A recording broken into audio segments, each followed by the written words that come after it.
Hello everyone, তোমরা সবাই কেমন আছো? আশা করি সবাই ভালো আছো, আমরাও ভালো আছি। আমি রূপা সন্দীপ চ্যানেলে তোমাদের সবাইকে স্বাগত জানিয়ে আজকের ব্লগটা শুরু করছি। আশা করি ব্লগটা ভালো লাগবে, দেখতে থাকো। তো আজকে বৃহস্পতিবার বিকেল থেকে আমি ব্লগটা শুরু করে দিয়েছি। দেখো রিভু রেডি হয়ে গেছে, আমিও রেডি হয়ে গেছি। রেডি হয়ে এবার আমি ওই বাড়ি যাব। ভাই ওখানেই শুয়ে রয়েছে, ভাইয়ের সঙ্গেই যাব।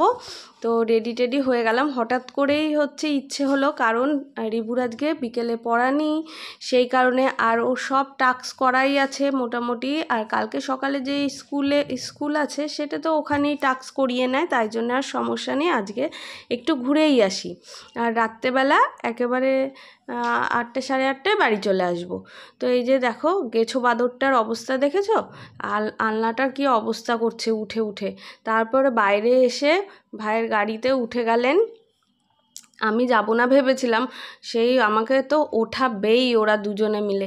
দেখো মুখ চোখের অবস্থা, কাকির সঙ্গে কথা বলছে, ভুরু নাচিয়ে জিভটারে যে কি করছে আমি তো পারবোই না।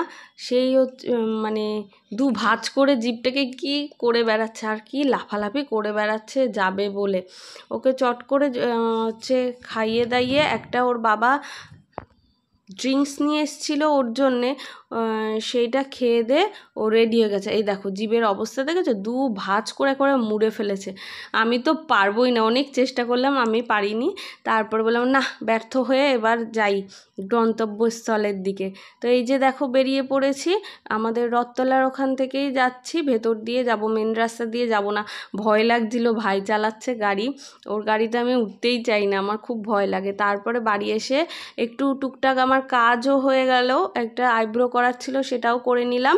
আর ওইদিকে মা আর ভাই চা খাচ্ছে, বাবার চা খাওয়া গেছে, খেয়ে এবার সন্ধ্যের সময় কি টিফিন খাবো সেটা আনতে যাচ্ছে। বাবা অনেকবার জিজ্ঞাসা করলো, আমি বললাম তোমার যা ইচ্ছা তাই নিয়ে এসো।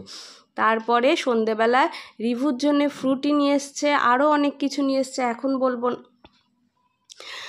চলো তোমাদের দেখাই। তো এই যে ফুচকা নিয়ে এসছে দেখেছো, আর টক জল। আহা, ফুচকাগুলো এত মুচমুচে ছিল, আর খুব ভালো। আর টক জলটাও হালকা ছিল, ভালোই লাগলো সন্ধেবেলা খেতে। বাবা বলেছিল আরও চাউমিন নিয়ে আসবো, আমি বললাম না, এই গরমে ভালো লাগছে না। তারপরে ভেবেছিলাম 8টা সাড়ে 8টায় বাড়ি চলে আসবো, তারপরে ভাবলাম না, একেবারে খেয়ে দে তারপরে একেবারে যাব। আর দেখেছো ভাই ওরকম করে চামচ দিয়ে আলু নিচ্ছে বলে ওরও নিতে হবে, পারছে তো নাই, ফুচকাগুলো ভেঙে টেঙে যাচ্ছে, তাও ওরমভাবেই নেবে। তারপরে আমি বাধ্য হয়ে দিয়ে দিলাম। আর এইদিকে বাবাকে বললাম কি, তুমি ডিম রান্না করো, ডিম খেয়ে আমরা যাব। তো বাবা, আমি, মা খাবে না, মার বৈশাখ মাসে মা নিরামিষ খায়, সেই কারণে। আর আমরা সবাই খাবো। তাই এই যে দেখো ডিম সিদ্ধ আলু সিদ্ধ মা বসিয়ে দিয়েছে, ওইদিকে ভাতও বসিয়ে দিয়েছে। আর মা নিচে মিক্সিতে মশলা পেস্ট করবে বলে নিচে বসে রয়েছে। একটু পরেই দেখতে পাবে হাত দিয়ে গ্যাসটা বন্ধ করবে। আর এই দেখো সব কিছুই মিক্সিতে দিয়ে দিয়েছে মা, এই যে নিচে বসে রয়েছে। এই যে আমি তারপরে বললাম যে দাঁড়াও আমি বন্ধ করে দিচ্ছি।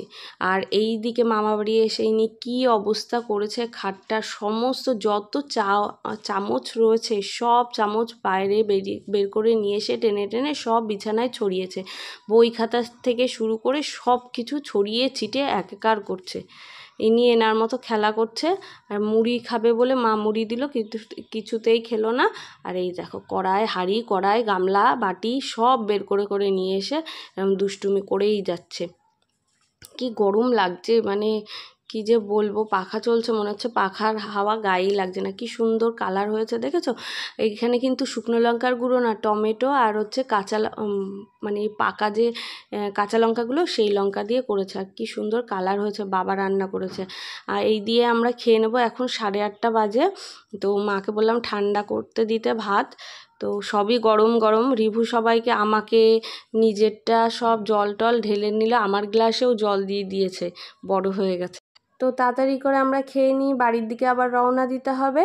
তো আজকের মতো ভিডিওটা এখানেই শেষ করছি। টাটা, সবাই ভালো।